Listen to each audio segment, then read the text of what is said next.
You like a young black dude with tattoos and stuff? Why you support Donald Trump? Hey, what's up, y'all? Welcome back. I'm Van. We are all the LFR family now. I'm only talking on this one right here because I actually seen half of this video, and it was I saw something that was disturbing. All right, because I used to watch Van Jones. I know Van Jones. Why do I know Van Jones? Because the brother has my name. He has my name. All right. And plus, we watched a lot of CNN or MSNBC. No, we didn't watch a lot, but when we did watch the news, it was CNN. It was MSNBC. That's what it was. And Van Jones was usually on there. You know, he has a stuttering problem and all those other things. But I thought he was a cool dude. I thought he was cool as hell. But I have over the years heard him say some things that gave me pause. But I want to bring y'all to one particular part on this bad boy that that really it was unsettling. It made me feel some type of way. Now, this right here is it's going to be a fair conversation somewhat, but it's going to be leaning to try to make certain people, think a certain type of way. So let's go ahead and check this out. I'm not even going to get too much into the weeds of it right now, but let's go ahead and do this, and y'all let me know what y'all think. Show of hands, who voted for Donald Trump in 2016? Raise your hand. 2. So let me focus on you. 2. Are you planning to vote for Donald Trump in 2020? Well, I haven't made up my mind yet whether I was going to vote for him or not. I am leaning more towards him than I am the other candidates right now. The economic situation for me and my business is going very well. So that, economics is a big, important issue here. Gotcha. And what about you? Hold on. Now, I think that there was an opportunity there to talk more about the gentleman's economic issues, or his concerns or his economic wins. You know what I mean? It was an opportunity there, but we move right on to the young black man that's there as well. So yeah, it's about to be interesting. And just tell me, because I used to be one of the people and who would say, black people can't be racist. We ain't got no power. We can't give nothing away. It's more of them. Come on, everybody. White people are racist. Everybody said with me. Well, I wasn't that neurotic. I wasn't. But I was definitely on the other side that did not think that black people could be racist. But something's about to happen that I don't know. And I'm mad that it's my man Van Jones that's going to do it, man. I don't get it. So that, economics is a big, important issue here. Gotcha. And what about you? Yeah, I am. All this far left talk is kind of scaring me when it comes to the border. So let's just address the elephant in the room. You like a young black dude with tattoos and stuff? Why you support Donald Trump? You're like a young black dude with tattoos and stuff. Why you support Donald Trump? Bro, if that ain't racial profiling, I don't know WTF it is. I do not know WTF it is, bro. You're like a young black dude with tattoos and stuff. Why you so... I mean, did Donald Trump's campaign stand against black dudes with tattoos? I'm missing that. Does Democrats cater to black people with tattoos? I'm missing that. I want to know that. See, that's that thing right there. He's looking at him. He's saying, whoa, black youngin', because this is what I'm actually getting to. Like when he asks, how many of you supported Donald Trump? And 2 people raised their hands. He said, oh, yeah, let me start with you. He started with the white man just to get it cooking. But he know exactly where he wanted to get to. He wanted to talk to the black young man and make him feel some way, like you making someone feel uncomfortable by doing that. So let's go and get back into it, because this young dude handles himself very well, extremely well. Proud of youngin'. You like a young black dude with tattoos and stuff? Why you support Donald Trump? Watch this. Given some of his racially inflammatory rhetoric. He's leading, given some of his racially inflammatory rhetoric. Now, I'm a big, I like to say this. If you feel away, say how you feel. If you are away, show who you are. Those are some things that Trump does. If he feel away, he say it. If he, he show it. If he want to say something, he freaking says it. There's a bunch of people on the Democratic side who feel far worse about the black community, who won't say anything because their pockets depend on it. So just because somebody is outward with their with being able to speak there, they don't care about being canceled. They don't care about how somebody feel about what they have to say.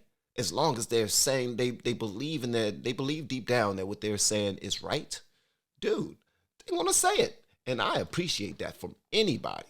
Now, don't be blatantly disrespectful around me. I'm trying to tell you, because I'm still the same person I've always been. I might get a little upset and clock you in your neck or something like that, and then pray for you. I will pray for you. We'll hold hands and we'll say, Lord, why did this man disrespect me and push me to the limit that I had to hit him?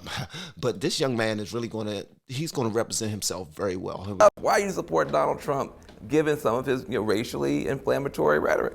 Yeah, well, I think so. Look, I mean, I was raised in a conservative family, and I'm in business. I'm a business consultant, and business is great. I don't want to lose that, and I know that, a lot of the rhetoric that comes out of the White House off Twitter is concerning, but putting personal feelings aside, I think that we're having a great economic boom. I mean, people are risking their lives to come here. How do you size up this whole thing with Whoa.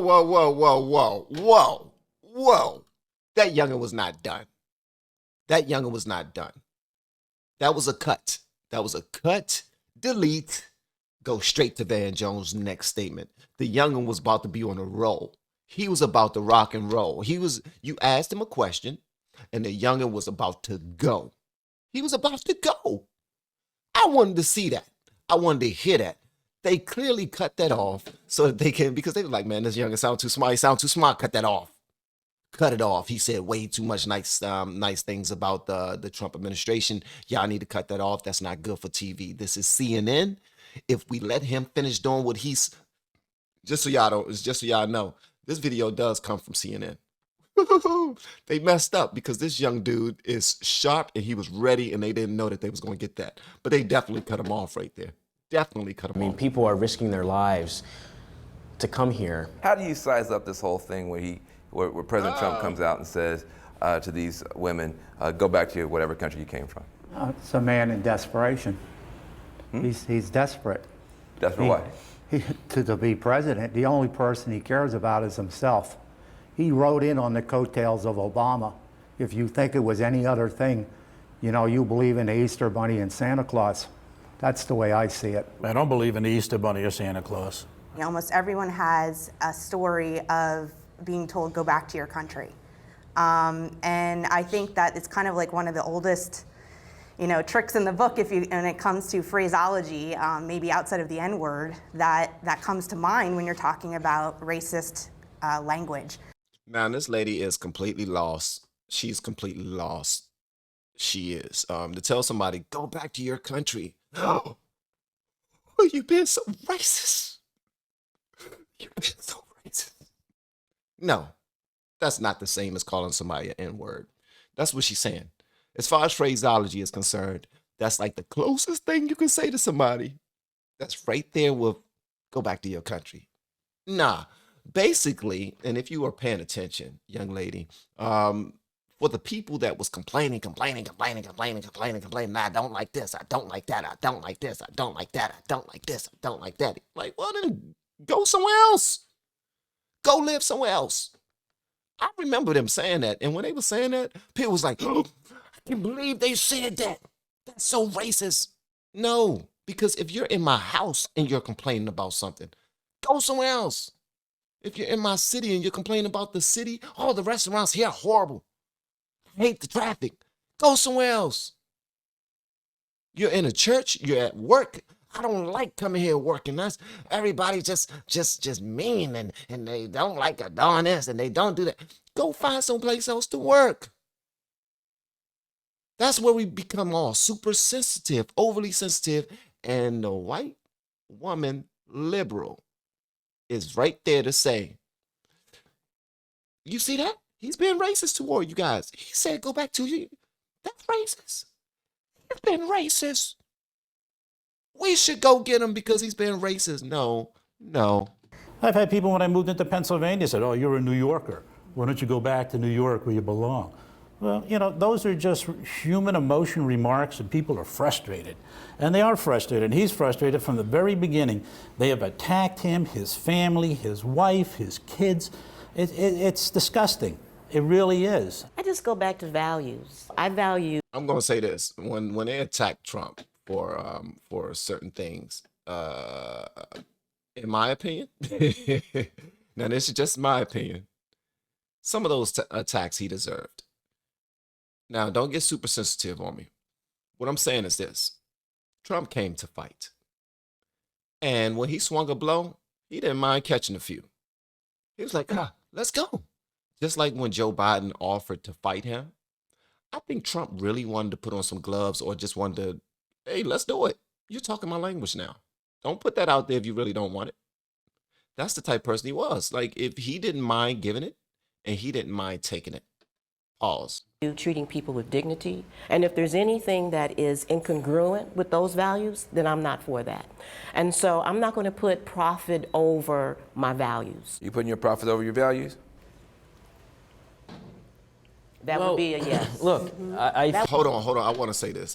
Because the lady that was just now talking, and bless you, Black woman, you've been through far more than I could ever say. But I do want to say this. Putting profit over your values. If you only knew, and I don't know the lady name, but if you only knew, you've put so much stuff over your values. It's crazy. By you simply voting blindly for the left,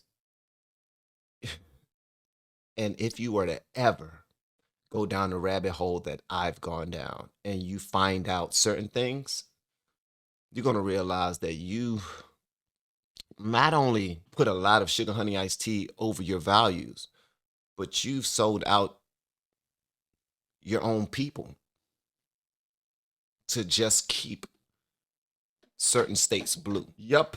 You voted for some stuff. And if you look at that stuff that you voted for, you can be like, holy man, crap. Trust me, it's the worst. It's the worst thing ever. And she just now judged this youngin'. He didn't judge her. This is the wild thing. This is the wild thing. And I want y'all to see this. This young man is standing on his own too. He's discussing what worked for him. He's discussing why he believes that that the person who had the job, who was President Trump, and was running again, in his mind, he was discussing why that person was good for him. He didn't throw any shots at anyone or anything. Now, notice the first man that spoke against Trump or against the right, he said, well, if you believe in certain things, if you don't believe that Trump rode in on the coattail of President Barack Obama, then you believe in Easter bunnies and this, that, and the other. That's one insult. Now this lady right here is another insult. I don't put profit over my values. So there's another insult. Is there a way to have an intelligent conversation, even, I don't know, not even a debate, but is there a way without having insults, without being mean, without being an ass? The answer is no, because every single time I listen to, man, I'm not even going to get into it because then I'm going to sound like a jerk myself. Let's finish this because this is ridiculous. And Van Jones did not curtail that. He heard it and he allowed it to happen. Now this young man has to defend himself in front of in a room that he thought was going to be friendly.